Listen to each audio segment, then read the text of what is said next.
Aujourd'hui, on va voir une stratégie de trading populaire, le croisement des moyennes mobiles 20 et 50.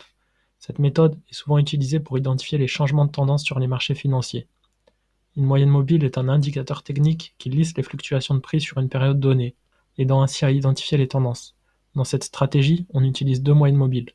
La moyenne mobile à 20 périodes, qui représente la tendance à court terme, et la moyenne mobile à 50 périodes, qui reflète la tendance à moyen terme. La première étape consiste à aller dans Indicateurs et chercher Moyenne mobile. On va sélectionner la moyenne mobile simple. On va cliquer 2 fois. On va ensuite aller dans les paramètres. On va mettre 50 pour celle-ci. On va dans Style. On va changer la couleur et l'épaisseur. Pour la seconde, on va mettre 20 périodes.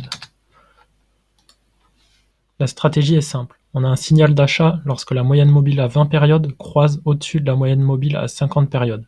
Cela peut indiquer un changement vers une tendance haussière. On a un signal de vente lorsque la moyenne mobile à 20 périodes croise en dessous de la moyenne mobile à 50 périodes. Cela peut signaler un passage à une tendance baissière. On peut voir ici qu'on a un croisement des deux moyennes mobiles. On a donc un signal d'achat. On rentre donc à l'achat sur cette bougie. On place notre stop loss légèrement en dessous du croisement des moyennes mobiles. Concernant le take profit, on coupe la position lorsque les deux moyennes mobiles se recroisent de nouveau.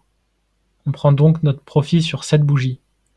Sur ce trade, on a donc un ratio risque-récompense de 2,44. Il est important de noter que cette stratégie fonctionne généralement mieux dans des marchés avec une tendance claire. Dans des marchés latéraux ou sans direction précise, ces croisements peuvent générer des faux signaux.